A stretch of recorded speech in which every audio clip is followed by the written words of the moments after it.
Olá, seja bem-vinda Mostafá 00099901, a nossa primeira pessoa na live.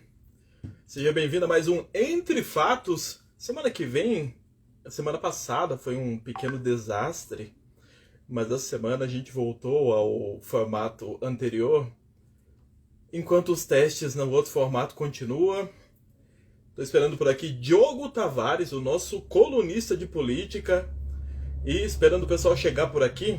Enquanto isso eu vou dando os últimos retoques enquanto ele não chega. Seja muito bem-vinda. Vou dar uma acenada para você aqui.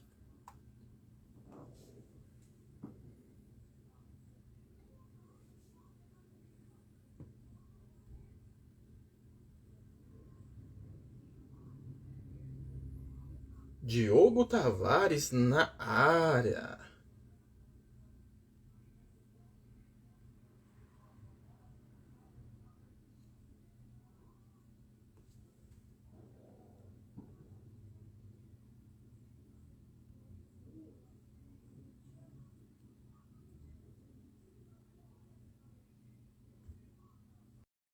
Vamos esperar o jovem Diogo Tavares entrar.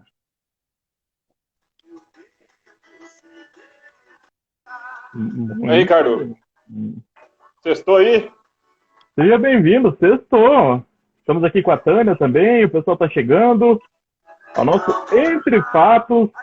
Temos música ambiente hoje, olha que beleza. Uma musiquinha aqui agora, sextou, né, cara? Depois de uma semana de trabalho, a gente tem que sextar um pouquinho. Exatamente. Então vai dando um hello aí para quem vai chegando, fazendo favor, Diogo, enquanto eu vou Quem que tá aí? ajustar Vamos ver alguma quem coisa. tá aqui. Por enquanto Tânia você, Tânia. Maiada. Mostafá. E aí, Ricardo, como é que foi a semana aí? Confesso que essa semana. O negócio do sextou, vou aumentar o volume um pouquinho pra ela aqui, ó. Isso, ó!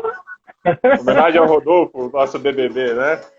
Nosso ex-BBB. Agora, vamos tratar ele como ex-BBB ou como músico mesmo? Ex-Bastião. Saiu os dois Bastião, né? Ex-Bastião. Pode ser ex-Bastião. E agora, essa semana, o Brasil feliz de novo, né, Ricardo? A VTube foi indicada finalmente. Estreou no Paredão, né? Eu não era bebendo cerveja ali. Eu estou bebendo algo secreto. Eu também. Estou na xícara que é algo secreto. Algo secreto. A minha xícara eu ganhei de presente, ó. Tem uma mensagem. Olha só, xícara bonita, hein? O que a gente vai falar hoje, cara? O que a gente vai trazer hoje pra galera? O Entre Fatos da semana traz os principais fatos políticos dessa semana quebrada. Essa semana que teve o feriado em homenagem a Tiradentes. Honre-nos com sua inteligência, contando um pouquinho sobre o Tiradentes aí, pessoal, Diogo. Cara, eu acho que eu posso trazer de destaque da política, fora do que o pessoal já vê bastante sobre o Tiradentes nas escolas aí. Talvez o Tiradentes é um pouco do ícone do liberalismo brasileiro, né? Mesmo que a gente não tenha uma tradição liberal na política como outros países, talvez o Tiradentes seja assim, um dos primeiros ícones do liberalismo brasileiro, de um certo liberalismo ali do século XIX e tudo mais, que teve inclusive espaço no parlamento, né? No parlamento ainda sobre a monarquia, tinha alguns liberais ali que em certos momentos lembravam muito do Tiradentes nos seus discursos e tudo mais. Feita a menção a Tiradentes, a você que está chegando, mas teve também hoje voltamos índio, aqui nós tivemos também a data do descobrimento do Brasil, né, que não é um descobrimento, digamos, um descobrimento pela Europa, né, pelos portugueses. Exatamente. Feita a menção aí, Tiradentes. Você que está chegando aí, seja muito bem-vindo. Laís Bueno, seja bem-vinda. De frases do dia. Frases do dia. Frases do dia. Qual será que é a frase do dia lá? Manda aí pra gente a frase do dia.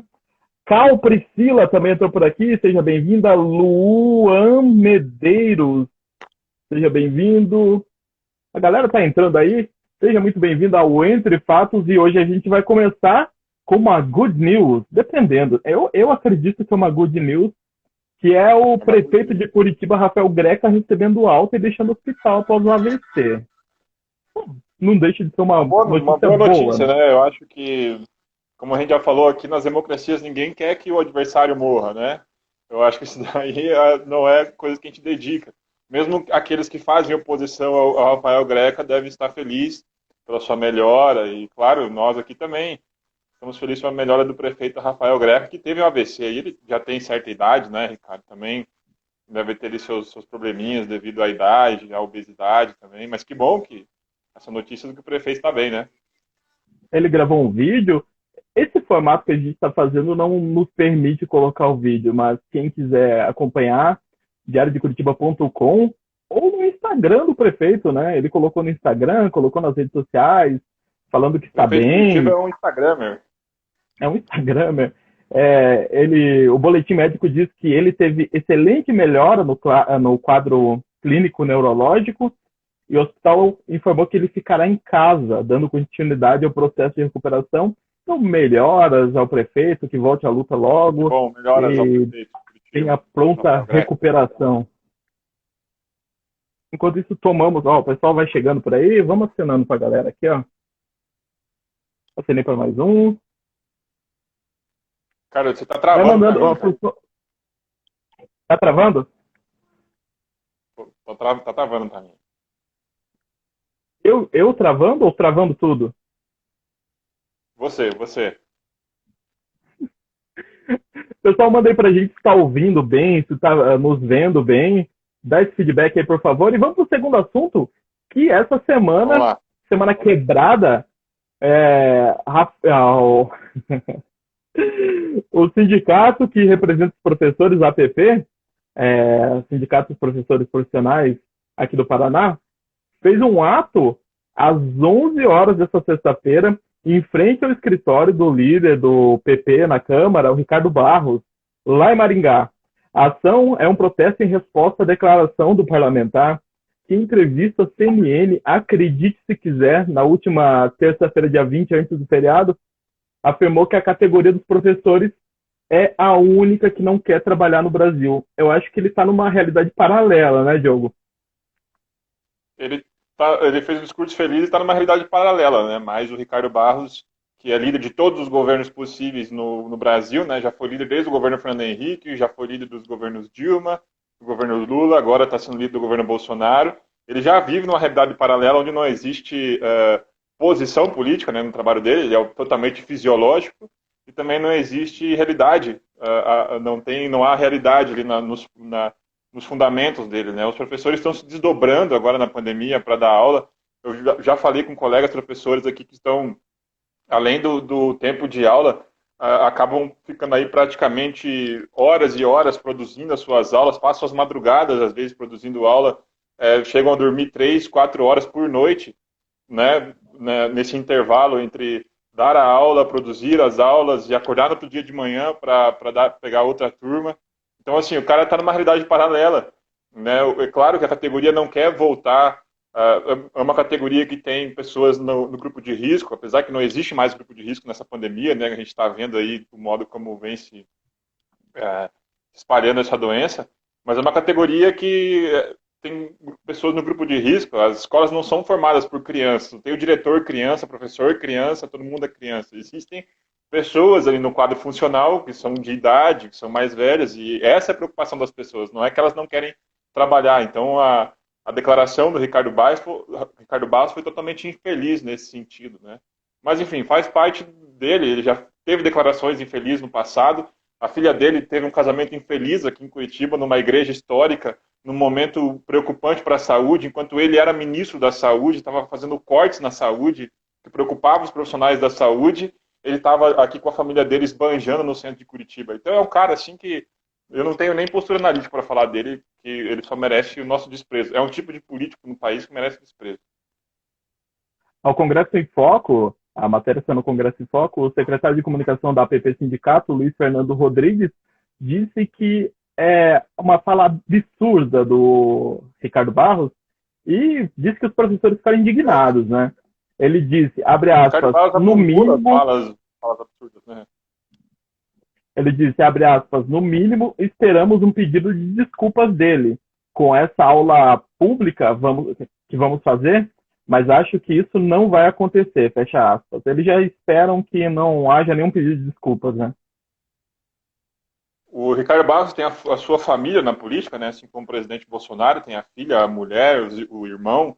Ele, inclusive, até a filha dele, quando deputado estadual, já chamou a atenção de declarações que ele deu no passado, no Dia das Mulheres. Enfim, é um cara que acumula declarações absurdas, né, Ricardo? E agora teve mais uma infeliz de um homem público que é líder de um governo no legislativo, dá mais uma declaração muito infeliz que mostra o quanto ele é fora da realidade.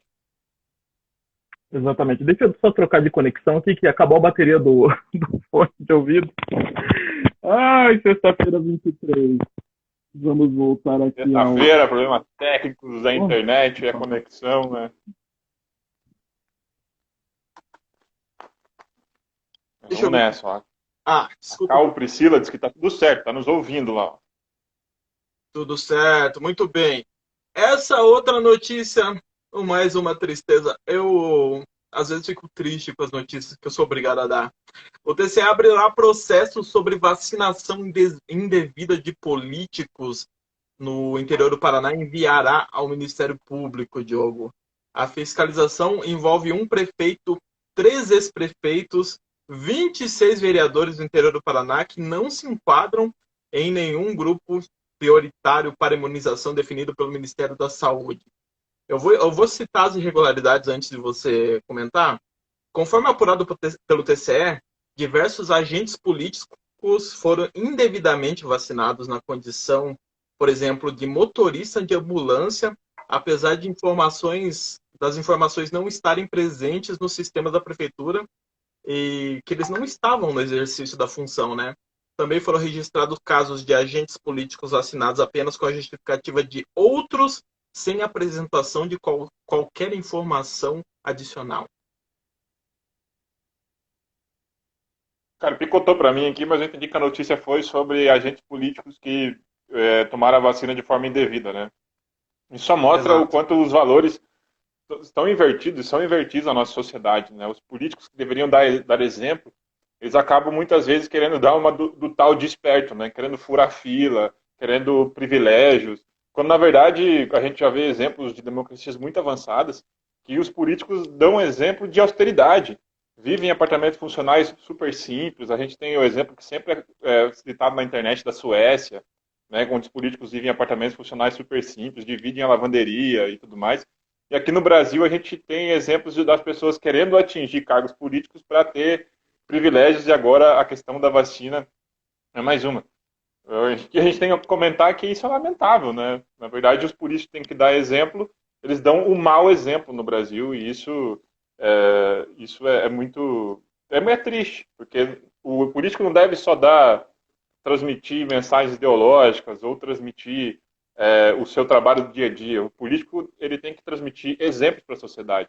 Isso a gente vê o mundo afora, como os políticos são admirados em muitos países, chefes de governo são admirados em muitos países, porque transmitem exemplos. Vou dar um exemplo aqui do presidente de Portugal, que recentemente até salvou uma criança de afogamento na praia.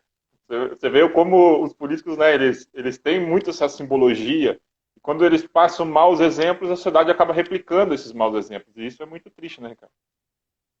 Infelizmente é o que acontece. Chegou por aqui também a chefe Patrícia da Paz, que é uma das nossas novas colunistas do Diário de Curitiba, colunista, nova blogueira do Diário de Curitiba, e vai falar sobre alimentação, vai dar dicas de economia doméstica, vai falar sobre tudo um pouco. Com a economia doméstica, até coloquei aqui, ó, mas essa aqui é macroeconomia, o capital do século XXI. Tomar Piketty de fundo aqui. Não deixa de estar entrelaçado as duas coisas, né? A macroeconomia, a economia doméstica mexe com a macroeconomia e tudo está entrelaçado. Exatamente. Tá parecendo uma matriz. Tô falando a gente vai falar de cúpula do clima, Ricardo? Quero falar de cúpula do clima. Cúpula do clima? É. Vamos lá, vamos falar. Eu tava apoiando aqui que eu tô achando a página. Exatamente. Vamos para o assunto da semana, a cúpula do clima, que gerou certa desconfiança em muita gente. O presidente Jair Bolsonaro, sem partido, foi um dos convidados do primeiro dia da cúpula do clima, com líderes do mundo todo, né? Um evento que foi virtual, começou na quinta-feira ontem, e é organizado pelo presidente Joe Biden, e tem o Joe Biden. objetivo de... Hã? O democrata Joe Biden. Isso aí. Exatamente. E tem o objetivo de retomar a participação dos Estados Unidos nas discussões sobre a mudança climática, que o Trump saiu, né? E Bolsonaro foi o 19º líder a discursar. Em pouco mais de 3 minutos, o presidente confirmou que até 2050 o Brasil vai alcançar a neutralidade climática, com redução drástica na emissão de gases causadores do efeito estufa e com adoção de medidas ambientais que compensem o estrago feito até agora. Gostaria que você falasse o que você pescou desse discurso de 3 minutos do Bolsonaro, Diogo. Tá, eu queria falar um pouco da cúpula do clima, né, Ricardo? A cúpula do clima, na verdade, é uma cúpula dos líderes, né, como ela está sendo chamada. Como você falou, é um evento organizado pelos Estados Unidos. O interessante é que esse evento foi promessa de campanha do Joe Biden lá na campanha presidencial, na corrida presidencial dos Estados Unidos. Então, o objetivo desse evento, né, foi reunir os líderes mundiais para discutir ações no enfrentamento à crise global das mudanças climáticas, né, que são cada vez mais evidentes para nós. Mas, além de tudo, eu acho que esse evento também testa o poder dos Estados Unidos como liderança global. Dito que, com a liderança de Donald Trump, os Estados Unidos se afastou de muitas discussões globais, né? Inclusive saiu do Acordo de Paris, que é um acordo muito importante na questão do clima. E, enfim, foram convidados mais de 40 chefes de governo das principais economias do mundo, mas também, entre os países convidados, estavam 17 países que são afetados diretamente, 17 países que mais emitem gases poluentes, que correspondem a 80% dos gases, e os países que mais sofrem com isso. Eu vou dar um exemplo aqui de países que mais sofrem com o aquecimento global, com a questão do derretimento das geleiras. A gente tem aquelas ilhas na Oceania, Tuvalu, a Federação dos Estados da Micronésia, que são pequenas ilhas no meio do oceano, que com o derretimento das geleiras, né, o aumento do nível dos oceanos, essas ilhas estão sumindo. Então elas sofrem diretamente com o aquecimento global e elas são interessados diretos, né, nessas discussões. A gente tem também os conhecidos Países Baixos, a Holanda, a Bélgica, aqueles países ali que reunidos formam os Países Baixos, que são conhecidos por esse nome porque algumas regiões desse país ficam inclusive abaixo do nível do mar. São conhecidas por terem diques, algumas cidades empurraram o mar à frente, tem os diques lá da Holanda e tudo mais. Então são países que têm interesse direto também nos resultados dessas ações, né, Ricardo? Então por isso eles estão sempre muito atentos a essas reuniões. Então, além de tudo, do que foi discutido as ações diretas, tem o plano de fundo, que é um objetivo do Biden implementar o que já se chama lá nos Estados Unidos de New Deal Green, né, que é uma alusão à política econômica do Roosevelt, depois da crise de 29, chamada New Deal, né, que é uma política de gastos públicos, de expansionismo econômico, enfim, que meio que gira essa chave do que nós conhecemos aqui dos últimos anos, da política conhecida como neoliberalismo, ou aquelas que têm o mercado como principal agente do desenvolvimento econômico. Então se percebeu, o plano de fundo é esse. Com essa reunião, além de tudo, é virar a chave, né, do idealismo econômico do mundo. Porque se discutiu muitas coisas, Ricardo, além da criação de um plano de ação efetivo, com ações muito, muito grandes em relação ao combate das mudanças climáticas, emissão de poluentes. Também se discutiu a capacidade de se gerar emprego com essas ações. Então não basta só implementar essas ações, como é que a gente vai gerar emprego com essa nova economia, com essa economia verde, com essa economia sustentável, né? E com tudo isso, como é que a gente vai utilizar a tecnologia, a cooperação entre os países, uma governança internacional para virar essa chave? Porque se a gente não virar essa chave hoje, os cientistas já nos dizem que talvez em 2050 já não exista, não tenha como a gente viver. O aquecimento global pode girar grandes migrações nas partes mais quentes do mundo. Enfim, crises sem precedentes podem ocorrer em pouco tempo. E alguns cientistas já vêm reduzindo esse tempo. Diz que 2050 já será tarde, que 2030, 2040 já é possível a gente falar desses desastres que tornaria a nossa vida aqui muito difícil, a nossa vida na Terra. Então, a utilização dessa nova economia, a utilização da tecnologia, como é que a gente vai gerar emprego? Tanto que hoje, no segundo dia, tinha uma palestra do Bill Gates. Até na Dica Cultural eu vou falar um pouquinho mais ali sobre essa questão do Bill Gates. Mas, enfim, é uma reunião muito importante. Não tem só a ver com o clima ou com o que os bolsonaristas chamam de discussão de eco-chato. Tem a ver com a nossa vida. A gente ter vida até 2050 e para frente e não morrer torrado aqui com as mudanças climáticas, o aquecimento global. Enfim, me alonguei, mas agora eu vou falar do discurso do Bolsonaro, né, que você colocou na questão. Eu até notei uma frase aqui da Mira Leitão, ontem na Globo News, que foi muito interessante, cara, que ela falou assim: o Brasil sempre fez parte da solução na pauta climática. Agora o Brasil, no governo Bolsonaro, o Brasil se transformou num país que é parte do problema. Porque quando ele assumiu o governo, ele logo assumiu uma postura negacionista, né, se alinhando ali com a postura do Donald Trump sobre esses assuntos. Ele, inclusive, na época ameaçou também sair do Acordo de Paris, assim como fez o Trump e tudo mais. Isso preocupou as lideranças mundiais, porque o Brasil tem a Amazônia, o Brasil tem um dos principais biomas ambientais do mundo, né? Então isso preocupou de fato as potências, enfim, preocupou aqueles que se preocupam em viver, com a vida no mundo daqui para frente. Mas a imprensa internacional destacou um tom moderado do Bolsonaro, digamos assim, né, no discurso. De fato, o discurso foi moderado porque ele foi um discurso pronto. Quem viu o vídeo do Bolsonaro discursando, viu claramente que ele leu mal um teleprompter. Né? Em alguns momentos, se você reparar, ele errou a leitura do teleprompter. Enfim, não foi um erro tão crasso, que mudou o tom do discurso, mas ele erra em alguns momentos a leitura do teleprompter. E eu destacaria que, enfim, mesmo que a imprensa tenha falado que foi de um tom moderado, a imprensa internacional, deve ser porque a imprensa internacional não acompanhou, por exemplo, as confusões que o ministro do Meio Ambiente do Brasil, Salles, entrou aí no meio da semana, né? Até discussão em Twitter com artista pop, né? No caso da Anitta, teve. Então, assim, eu acho que a imprensa internacional, claro, focou no discurso do Bolsonaro na cúpula do clima, mas, enfim, a gente tem vários problemas aí quando a gente vai tratar de fato sobre esse discurso, né? O Biden, por exemplo, não acompanhou ao vivo o discurso do Bolsonaro. Ele saiu, né, da sala no momento e não acompanhou ao vivo, que é algo bastante simbólico, né, Ricardo? A imprensa internacional classificou como moderado, mas vários veículos também reagiram com um ceticismo, né? O americano The Washington Post destacou que Bolsonaro era um dos principais aliados, como você já destacou também, do Donald Trump, chegou até querer sair do Acordo de Paris, a exemplo que os Estados Unidos fez.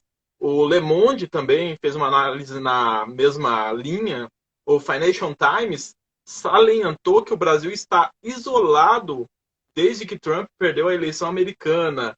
Sem aliados, resta Bolsonaro apenas buscar reconciliação com o resto do mundo, Joe? Olha, não sei como ele vai fazer isso agora, né? Mas eu vou destacar aqui, por exemplo, o que do ceticismo, né? Vou destacar o discurso e vou destacar ações, tá, Ricardo? Ele falou lá, eu destaquei 4 pontos do discurso. Ele falou lá que um dos objetivos do Brasil é zerar a emissão de carbono até 2050. Então ele adiantou em 10 anos, né, a meta do Brasil na questão de zerar a emissão de carbono. Segundo, zerar o desmatamento da Amazônia até 2030, o desmatamento da Amazônia legal até 2030, né? Um terceiro ponto, ele destacou duplicar os recursos dos órgãos de fiscalização ambiental do Brasil. Acredito aí que está falando de IBAMA, ICMBio, etc. Quarto, pediu dinheiro para os líderes mundiais e países, empresas, também entidades, que ele está falando aqui das ONGs, para atuar de fato na solução dos problemas. Então, beleza, olha, lindo, legal, moderado, e teve pelo menos esses 4 pontos, né, que ele discursou, que ele solicitou ali em alguns momentos. Mas o que de fato está acontecendo?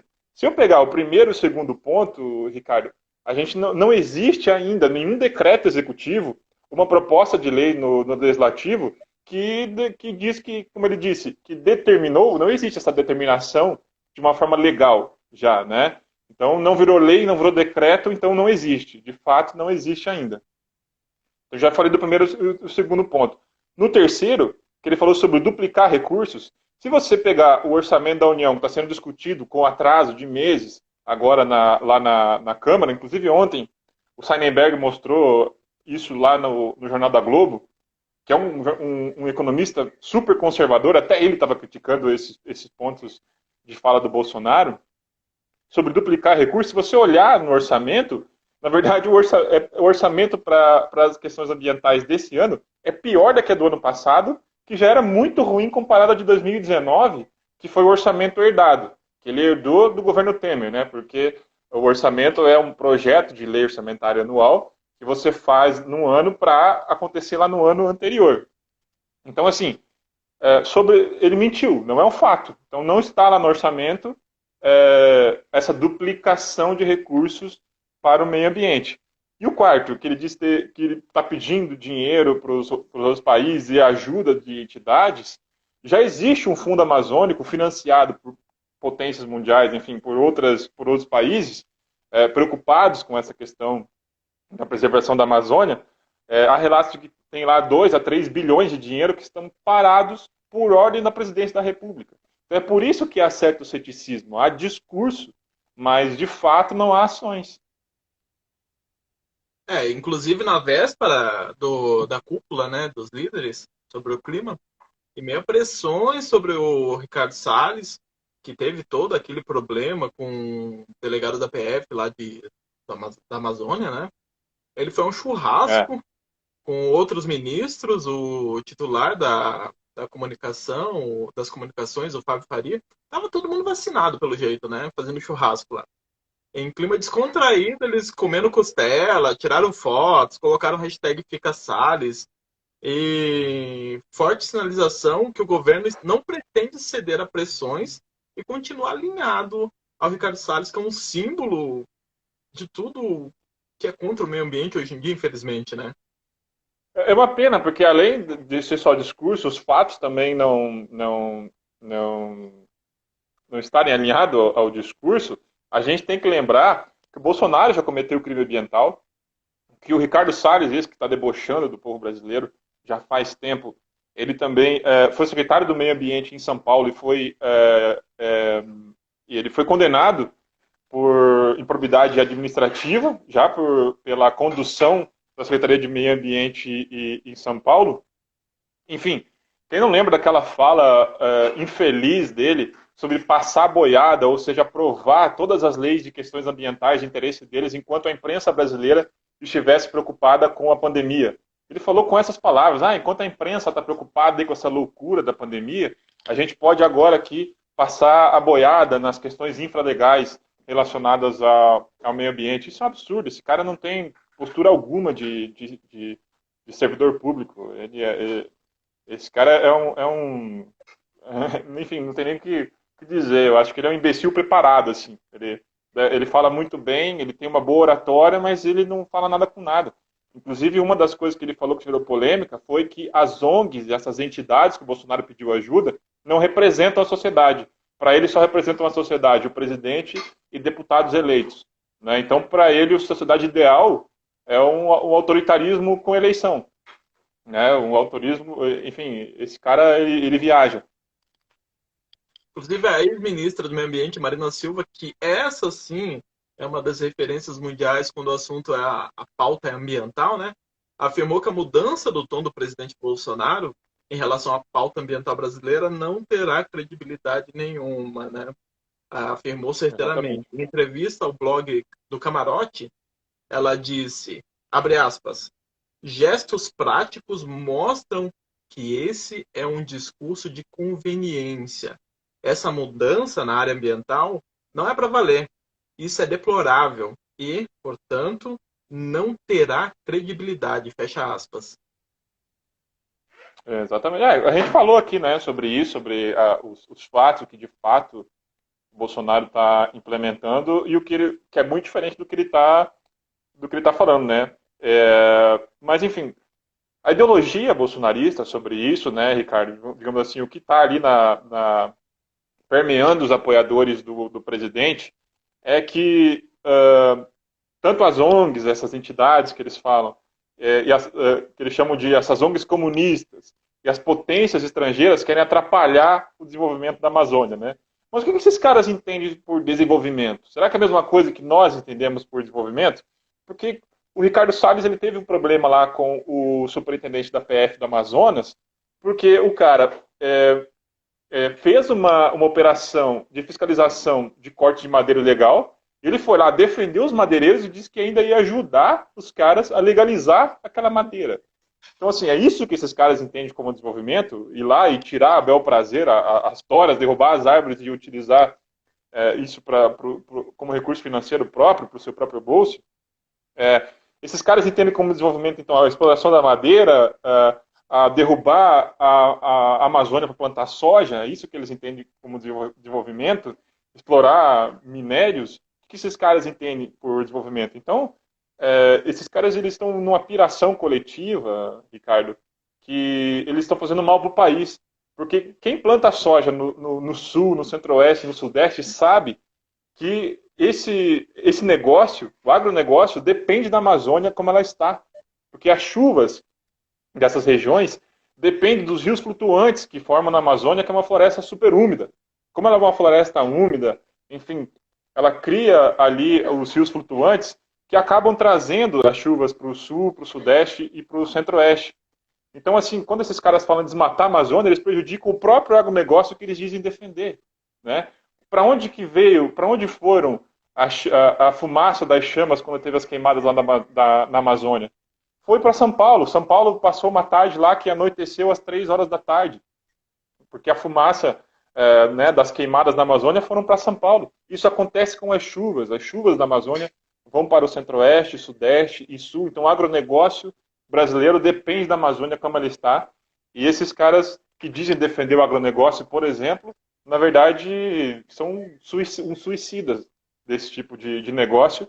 E todo negócio que eles querem levar para a Amazônia são empregos mal remunerados, não envolvem tecnologia, só envolve um capitalismo explorador que não gera nada de desenvolvimento para o Brasil. Gera riqueza para o bolso de poucos, remuneram a poucos, tem nada a ver com desenvolvimento.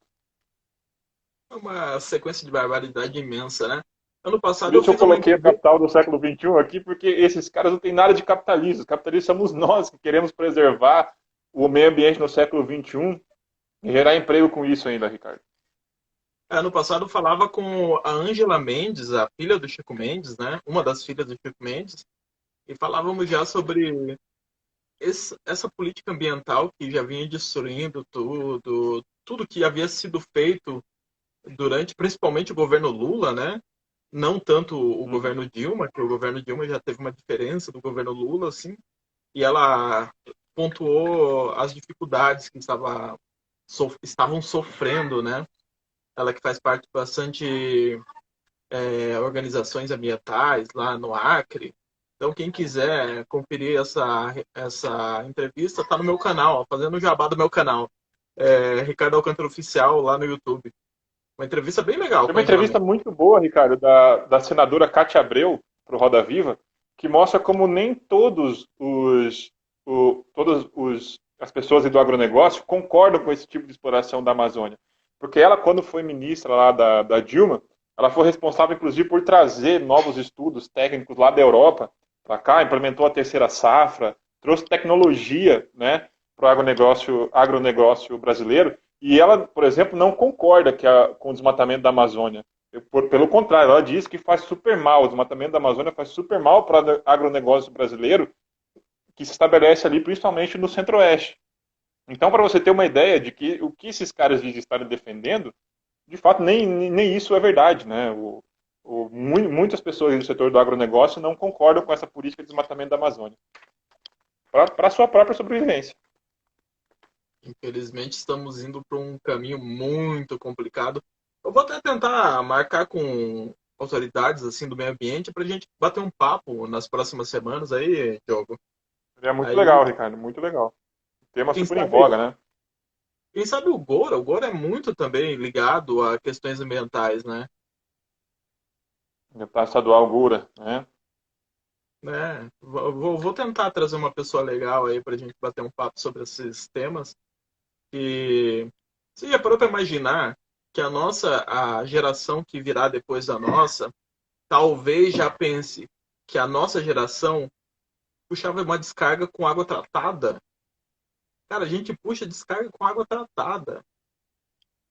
Nós fazemos cada Exatamente. Na coisa minha dica aqui. cultural, eu vou falar sobre isso, Ricardo, hoje. Então vamos nessa. Finalizamos aqui todas as pautas. Dica cultural com o Diogo Tavares. Ó, vamos fazer uma. Eu vou fazer uma vinheta ainda para você. Pode deixar. Dica, uma dica cultural. Dica O negócio é cultural mais com assim. essa, assim. Cara, a minha dica cultural dessa semana, Ricardo, é sobre. É uma série da Netflix que chama-se O Código Bill Gates, sobre o classificado pelo Wikipedia como magnata bilionário do ramo da computação, Bill Gates. Ela é uma série dirigida pelo. É uma minissérie de 3 episódios dirigida pelo Davis. Eu não tenho o nome dele aqui. Davis Guggenheim, que é um americano, mas deve ter ali uma origem alemã pelo sobrenome. É uma minissérie americana que conta a história do Bill Gates, mas ela também coloca ali um pano de fundo sobre os atuais projetos do Bill Gates, que ele não trabalha mais, digamos assim, no grosso do corporativo da Microsoft, a empresa que ele criou e ao qual ele ficou bilionário. Ele trabalha hoje na fundação, né, da Microsoft com filantropia, né, chama-se Fundação Bill e Melinda Gates, que é a esposa dele, né, a Melinda Gates. Mas enfim, Ricardo, sabe por que esse cara tinha tantas empresas de computadores na época? Sabe por que ele ficou bilionário, que ele ficou rico? Bilionário, rico ele já era, né? Já veio de família rica, porque ele ficou bilionário. Bill Gates Não ficou faço ideia. bilionário porque ele foi o pioneiro em pensar computadores individuais. Os computadores já existiam, né, desde a Segunda Guerra Mundial. Inclusive, há relatos de que os Estados Unidos vence a guerra junto com os aliados, né, a Inglaterra e tudo mais, porque eles criam computadores que... opa, alguém falou alguma coisa mesmo.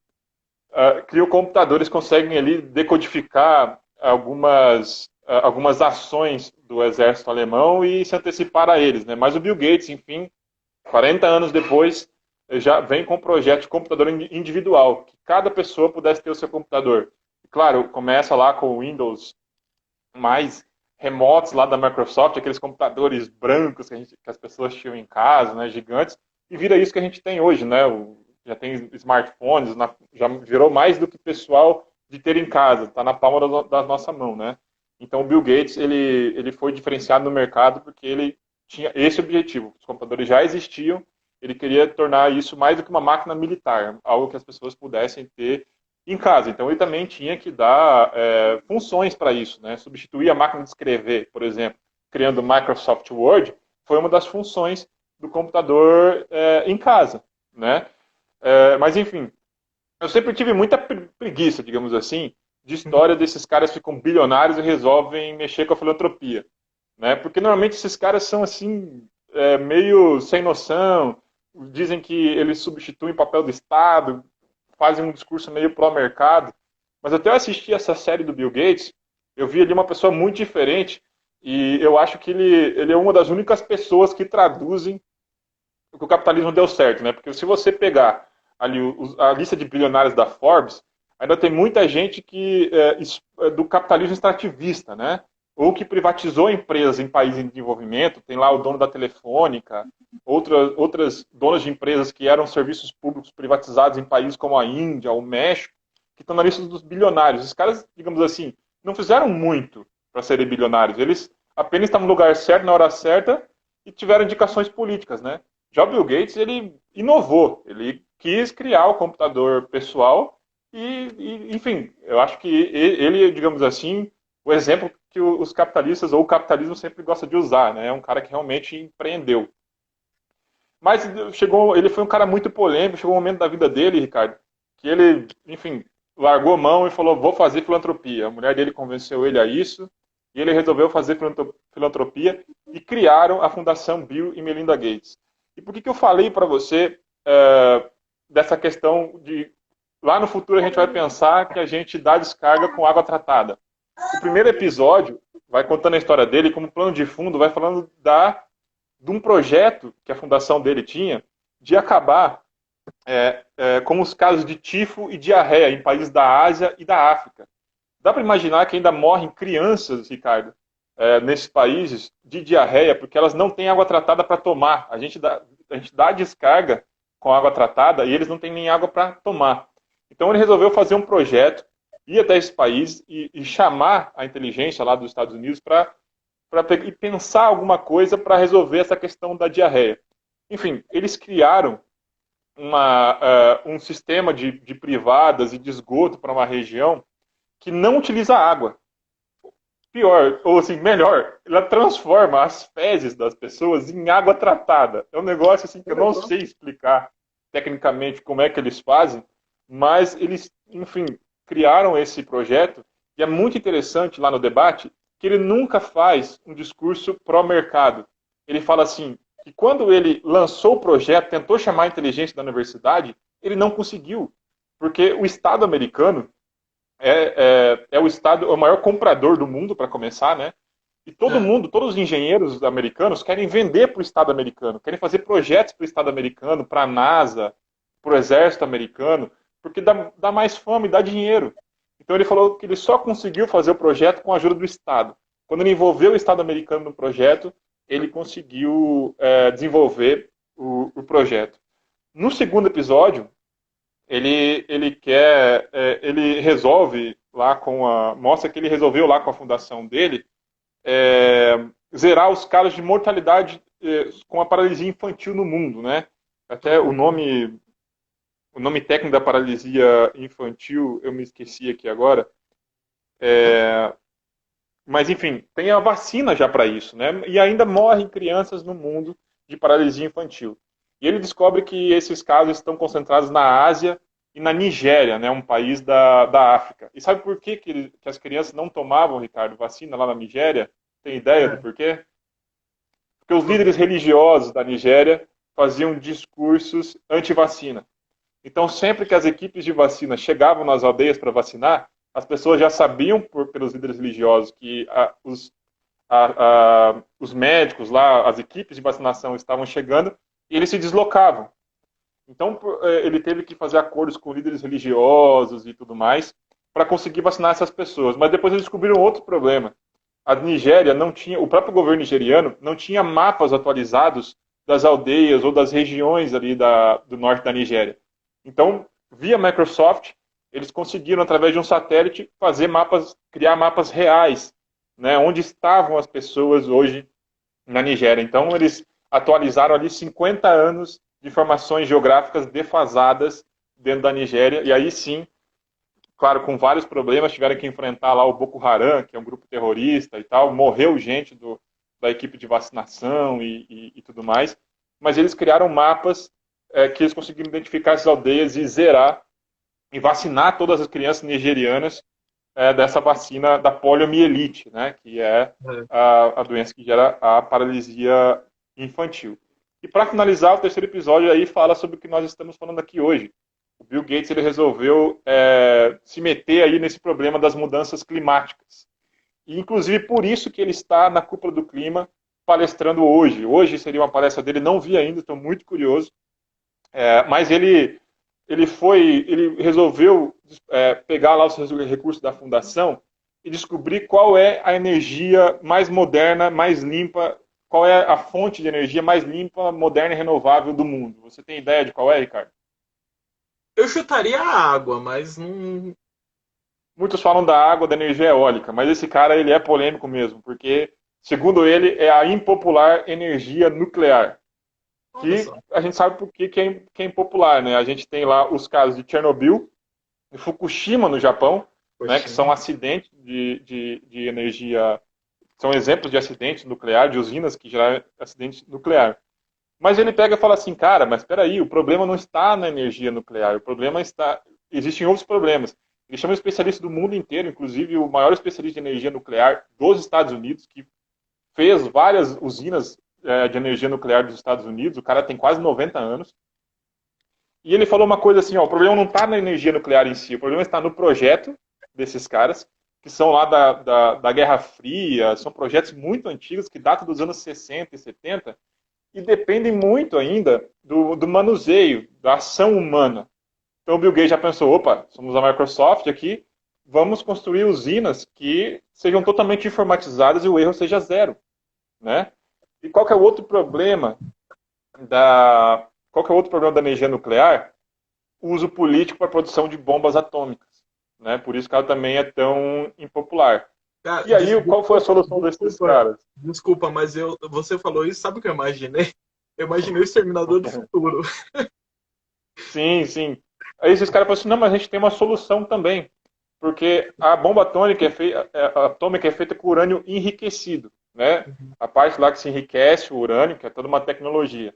Então vamos fazer energia com o lixo do urânio enriquecido, né? Porque ele gera ali um derivado que é o subproduto do urânio enriquecido, que é o urânio empobrecido. Cara, eles utilizam apenas 10% do urânio que eles criam lá, que eles captam, para enriquecer, e os outros 90% é matéria, eles jogam fora. Então existe no mundo vários lugares que armazenam o urânio enriquecido, que daria aí para gerar energia para 30 anos, por exemplo, uma cidade como Curitiba. Olha só. Então essa foi, enfim, o resultado de pesquisa da Fundação Bill e Melinda Gates em relação a soluções para energias renováveis seria apostar na energia nuclear com a segurança que a tecnologia nos oferece hoje e não utilizar o urânio enriquecido e sim o empobrecido para aí sim dificultar esse uso bélico, né, das usinas nucleares. Olha que interessante. Enfim, Qual que é o nome do... o Código Bill Gates. Código Bill Gates. É uma minissérie. Cara, você vê como eu descrevi toda a série aqui, né? Porque eu gostei pra caramba. Eu acho que todo mundo que é curioso aí, tá curioso pelo tema do spoiler. Eu nem vou ver porque eu já sei tudo que vai acontecer. Cara, tem muito mais coisa. Eu dei pouco spoiler aqui porque a série é muito completa. Eu me ative aqui aos pontos em relação aos resultados de políticas públicas que a tecnologia ajudou, né? Mas tem lá as polêmicas da vida do Bill Gates, quanto ele foi chato quanto adolescente. Esse cara com 14 anos fez um programa para usina hidrelétrica da cidade dele. O cara é um nerd completo. Assim. Tem as tretas dele com o dono o fundador da Apple ou não? Fala muito pouco, porque ele foi acusado pela Apple de querer o monopólio do mercado, né? Mas, no fundo, o dono da Apple conseguiu, inclusive, reverter as compras públicas dos Estados Unidos para a Apple, que deixou de comprar a Microsoft, né? Então, enfim, a Apple ganhou essa, mesmo assim, não superou a Microsoft no mercado, né? Tem as tretas deles, que no filme do Steve Jobs fala bastante, né? Num dos filmes, que tem vários filmes do Steve Jobs, eu acho interessante a quantidade de filme que tem dele. O pessoal que tá entrando por aqui, Bruna... Ele é muito lembrado pela questão dessa autoajuda, as frases de efeito e tudo mais, né? Eu acho o Bill Gates um intelectual mais completo. Ele é um cara que ele tem uma fé, uma crença que a tecnologia pode resolver tudo. Ele não está pensando, hoje em dia, mais velho, ele não está pensando só no dinheiro, inclusive, porque ele acredita que vai desafiar os governos a mostrar que a tecnologia pode resolver muitos dos problemas sociais, né? Inclusive, o problema que é uma crise de todos nós, que é a questão da mudança climática, né, Ricardo? Ó, a chefe Patrícia da Paz, ela disse, assisti essa semana o filme Terra à Deriva, fala sobre a questão ambiental também, ó. Uma dica a mais aí aparecendo. Legal. A Maria Luísa 368 entrou por aqui também, obrigado. Vamos ver quem mais passou por aqui. Bebel, Ellen C, Pedro, eu tenho medo desses nicks, porque uma hora eu vou cair em alguma coisa, tenho a certeza disso. A Bruna Paola BR, a Lá Beatriz e Daniel Toso. Eu leio com muito cuidado. Daniel Toso, seja bem-vindo também. Tem muito narrador de futebol que cai, né, nesses trocadilhos de nomes, né? Esses dias a TT, que narra pro Coxa, que tem a Rádio Coxa, né? A TT caiu no maravilhoso. Procurem no YouTube. TT. Não, A não gente não vai procurem. reproduzir aqui, né, Ricardo? Não procurem. Tadinha da TT. Grande narradora, grande comunicadora. O pessoal cai. O golpe tá aí, né? Cai quem quer. O nosso Entre Fatos tá chegando ao fim. Obrigado E o ao Gilvan pessoal Lencar, que que ficou entrou ali, aí. é deputado pelo estado do Ceará, grande liderança na educação, Ricardo. Ah, que bacana. Acompanhando a gente. Muito obrigado. De qual partido? PDT. PDT. Pessoal do PDT acompanhando a E gente. A Camila Gunda aí também, que vai estrear como uma das nossas colunistas de política. A Camila Gonda, que também foi candidata, né, Diogo? A vereadora aqui em Curitiba. Ficou ali Paulo, no. candidato aqui em Curitiba pelo PDT também. Entrou na suplência, né? Ela pode tirar essa dúvida, eu não lembro agora, mas acho que ela é suplente, sim. Eu vi pessoas entrando na suplência com 4.000 votos. Ana Júlia, que era uma das líderes estudantis daquele Ocupa Paraná, ela teve 4.000 votos e alguma coisa e entrou na suplência. Entrou bastante gente na suplência com bastante votos, hein? É É. Questão aquele do voto é imbróglio, proporcional, né? aquele imbróglio que só os cientistas políticos sabem Um dia a gente vai desenrolar. fazer um IGT, que a gente está prometendo vários IGTs aí sobre sistema político, sobre... A gente está prometendo tanto que daqui a pouco vão falar que os políticos somos nós. É muito promessa. Exatamente. Camila Então, eu acho que Gonda, vamos fazer assim, ó, doe para o Diário de Curitiba para a gente viver de fazer IGT, tirando todas as dúvidas. verdade, eu vou ativar aqui nos próximos dias os coraçãozinhos lá com doação, os selos. Eu estou em contato com o Opa, Instagram para ativar. Obrigado a galera que acompanhou maravilha. a gente. Ó. Essa semana estreou a chefe Patrícia da Paz com a coluna. Estreou Paulo Dallastella, que é um coach, um cara do marketing, um cara super conceituado. Ele vai falar sobre dicas de marketing, vai ser bem bacana a coluna também. E terá a Olha só. coluna Fala Mais Mulher, que é assuntos da mulher no mundo dos negócios, do mercado de trabalho. E a chefe Patrícia da Paz que vai trazer dicas, vai trazer receita, vai trazer dica de economia doméstica. A galera bem legal que está chegando. E semana que vem já estreia também a Camila Gonda, colunista política, e Geissa Franco, digníssima Garotas enamorada política e elas, do nosso querido garotas do Diogo. política e elas vão estrear como colunistas. Exatamente, as meninas do Política e Elas, que bombou, hein? 3 Mais de mil 3.000 visualizações. visualizações. Quase 3, pensei em fechar aqui nossa edição depois dessa. 3 mil Que inveja. visualizações. Obrigado, galera, que ficou com a gente até agora. Ô, Diogo, as Hum. últimas considerações finais antes de Vou encerrarmos. fazer um merchan para a minha coluna. Vou escrever essa semana, Ricardo, eu vou publicar lá sobre o porquê que a coalizão de governo que o Bolsonaro resolveu montar agora não cabe no orçamento. Então acompanhe a coluna do Diogo Tavares, que Aí também vocês está vão ver no o porquê. diariodecuritiba.com. Se puder, fique em casa, se cuide. Essa semana começou novamente a vacinação aqui em Curitiba. Tá em pessoal de 64 anos, ainda tem uma escala. Acompanhe no Diário de Curitiba que tem tudo certinho, todas as informações para você. Fique em casa se puder. Fuja de aglomerações. Aê, Camila e Geisa, o pessoal comentando ali. Diogo, bom final de semana. Eu vou só quebrar o protocolo aqui, que na semana que vem a nossa ideia é fazer uma análise do que pode ser 2022, né?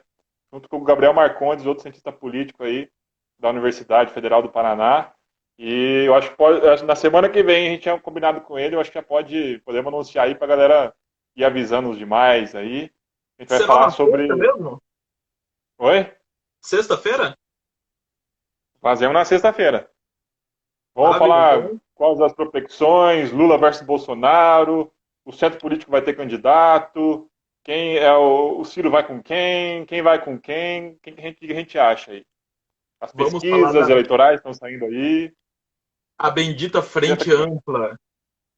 se vai ter frente ampla, se não vai ter, vamos comentar. Então fica marcado para a próxima sexta-feira, no mesmo horário, né? Isso mesmo, às 8 da noite. No mesmo horário, no mesmo Na canal. verdade é você que manda, né? Eu que tô admitindo aqui. Aqui no Diário de Curitiba, jornalismo independente, ético, plural e democrático. Tchau para vocês e até a próxima. Até a próxima, cara. Boa sexta para todo mundo.